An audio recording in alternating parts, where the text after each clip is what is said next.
Hello everyone, Trio311 here with another short-form Star Citizen video. After my first video, The Next Great Capital Ship, I did a community poll to see what topic I should cover next. Boarding actions won by a slight margin, so here we are. I'm particularly interested in boarding actions because when I was an infantry marine, I was assigned to a small boat raid company. One of the mission sets for our unit was boarding actions, and we trained extensively to perform these operations via small boat and helicopter insertion.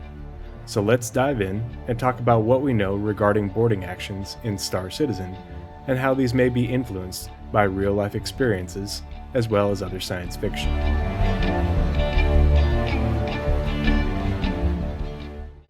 Boarding actions. Why should I care? Because now is the perfect time to start talking about them. First, we have the addition of soft death in 3.18, finally making it possible for ships to be disabled rather than destroyed. Oh, Yeah, you got it! soft Soft death death. to MSR. I'm here. I can actually probably get to him to board him.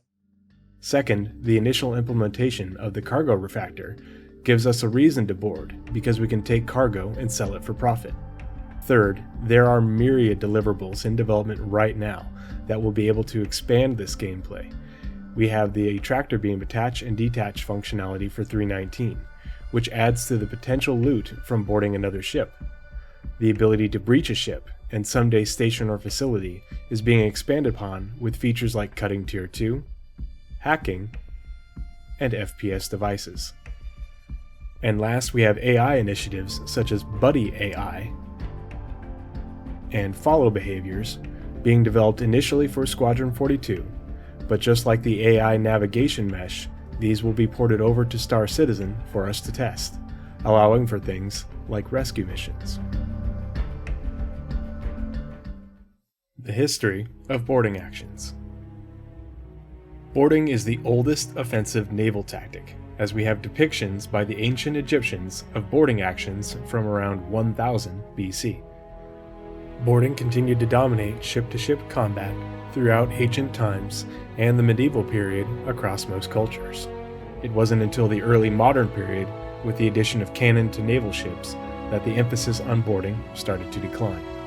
Despite these technological advancements, boarding remained a prominent tactic during the Age of Sail, due to privateers and commerce raiding. Heavy naval guns, and subsequently aircraft and missiles, have gained tactical and strategic primacy over the last few centuries. That said, boarding remains a viable, albeit infrequently used tactic, even in the modern era. Boarding actions in movies and science fiction. The dramatic nature of a boarding action, regardless of era, makes for a very cinematic experience. It offers a unique storytelling opportunity that provides contrasts to the more standard naval battles and tactics. Because of this and humanity's history with the tactic, it is no wonder that it has become a popular trope within science fiction. Most major space science fiction IPs include boarding actions in at least some capacity. These scenes are often action-packed, full of suspense and storytelling, and help the watcher to feel immersed in the setting. So it makes sense that with Chris Roberts' obsession for cinematic experiences, boarding actions would have been planned for Star Citizen since the very beginning, while also trying to add a unique narrative and technological spin.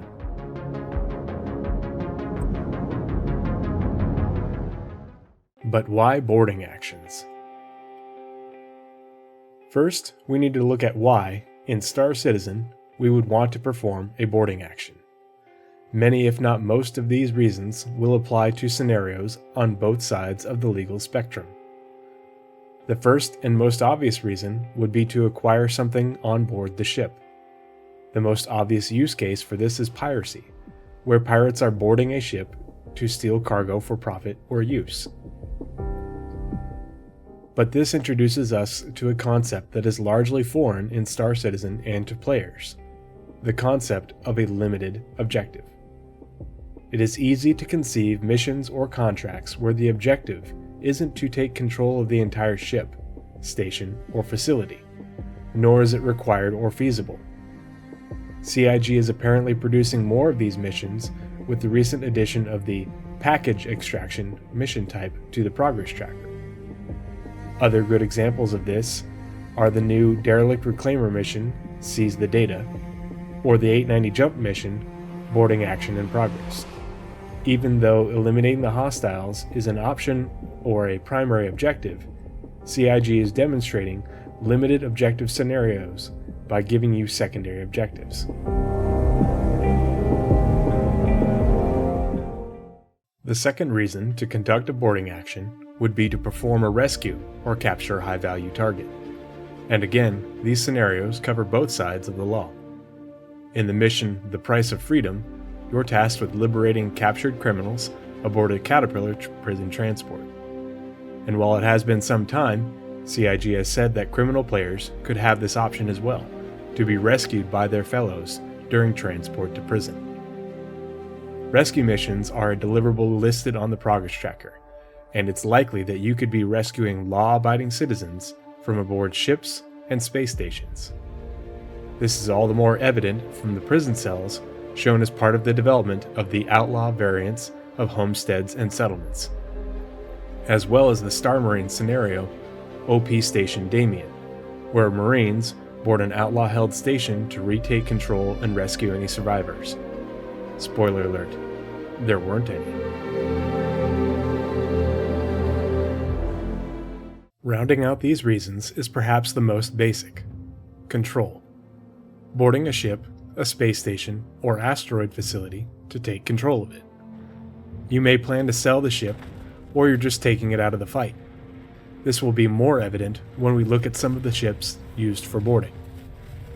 You may want to take control of the station or facility for your own use, or just deny its use to your enemy. An example of this is in the Star Marine scenario, Echo 11, where the advocacy is trying to oust the pirate group Argol Dawn from an asteroid facility they were using to prey on local shipping.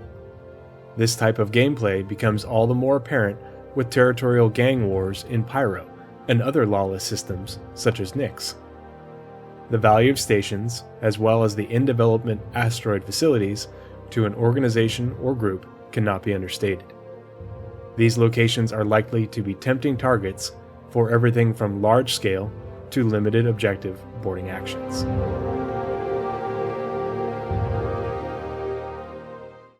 How do I get aboard? We've talked about the why of boarding actions. Now it is time to talk about the how. Earlier, we briefly touched on some of the deliverables in development, some of them being directly related to how you'd make entry into the target ship, station, or facility. Whether you're hacking, cutting, or breaching, the method you use to reach the interior of the target is largely based on what the mission parameters are, and of course, personal preference, as well as what equipment is available. Just like in many other games you've played, there may be missions where you have to remain undetected, or where the opposing force is so overwhelming that being detected would go badly for you. Hacking or cutting may be the better option then.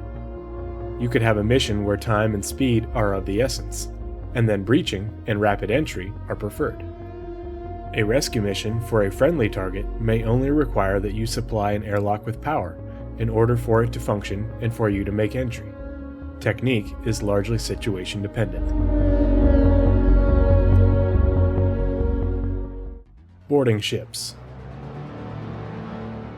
Next, we need to talk about some boarding-specific ships that CIG have concepted and/or developed. The first and most obvious is the Legionnaire. The Legionnaire design makes it a very capable combination boarding craft and dropship. It can carry an 8-person boarding team and has storage lockers for various heavy weapons and deployables such as breaching charges and combat shields. It also features a telescoping docking collar capable of attaching to both known sizes of airlock, and has an integrated infiltration system for hacking the target vessel to allow for docking and boarding. It remains to be seen what the extent of the hacking capabilities are, as the gameplay feature team seems to have one idea, and John Crew has another. Eventually, later down the line, you're going to be able to hack someone's ship, and that leads us onto the PvP aspect of hacking. But then if you were, say, like, you're on an Idris and I was trying to hack into your systems and like start interrupting your shields and stuff, that would be like we're in a big network here. I'm really having to, sweat and work to figure out how to basically break in. The Legionnaire has onboard hacking abilities using the hacking minigame to perhaps forcibly override that acceptance and allowing it to happen instead. The last and lesser known features, albeit highly important and informative, are the quad VTOL engines and inertial dampening system. These are important because the ability to rotate the VTOLs, which is in development right now, allows for what is referred to in the lore as the KISS maneuver.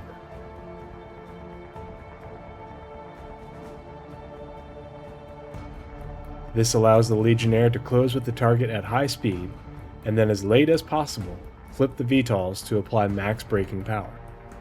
This reduces the time that the Legionnaire is exposed to enemy fire, as well as reducing the time that defenders have to prepare a defense. The inertial dampening technology that keeps the pilots as well as the boarding team conscious was apparently acquired from the Vanduul. More on that in a minute.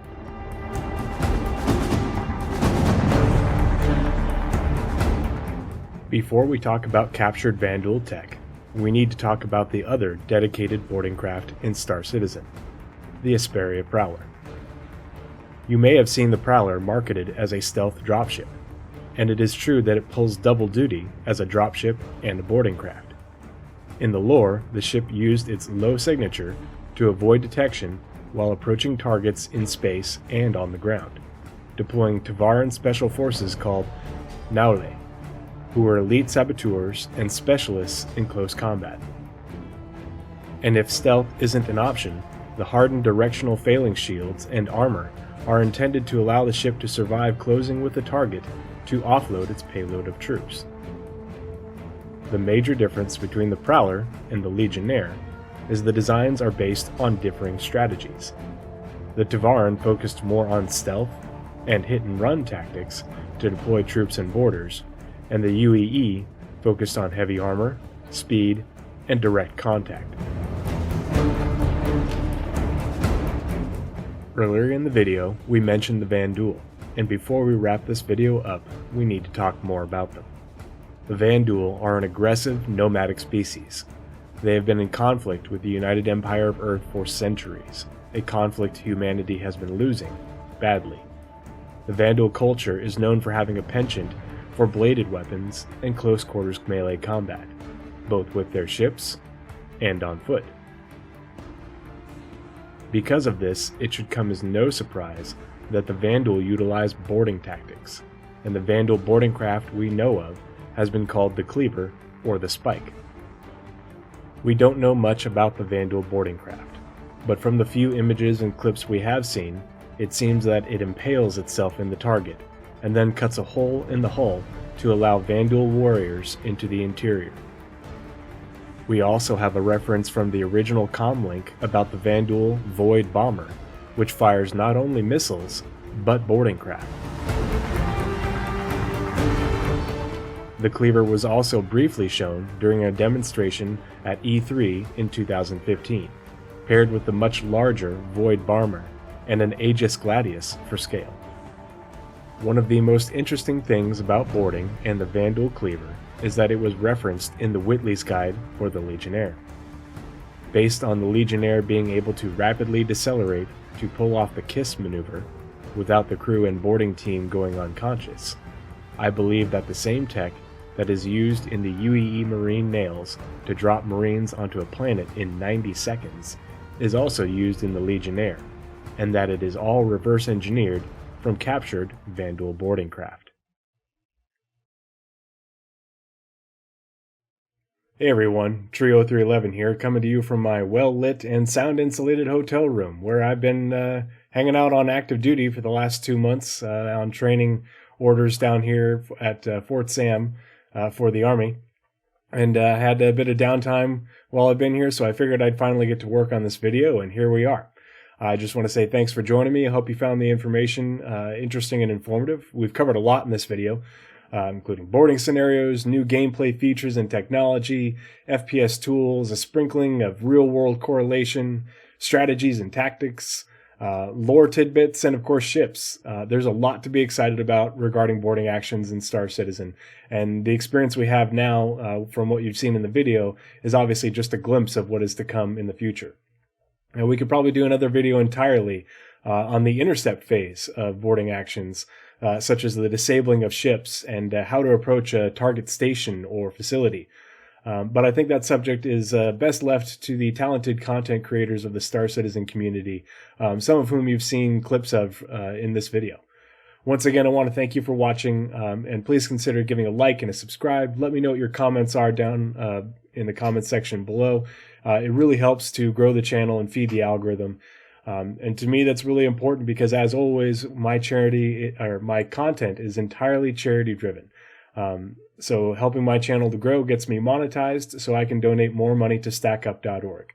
And I'm all about helping to support them in their mission of supporting veterans and active duty service members through the power of gaming to help combat PTSD. So once again, thanks again for watching. Please join me in my Discord or come watch over on Twitch, twitch.tv/tree0311 when we do record the podcast live. And I hope to hear from you soon. 07, everyone.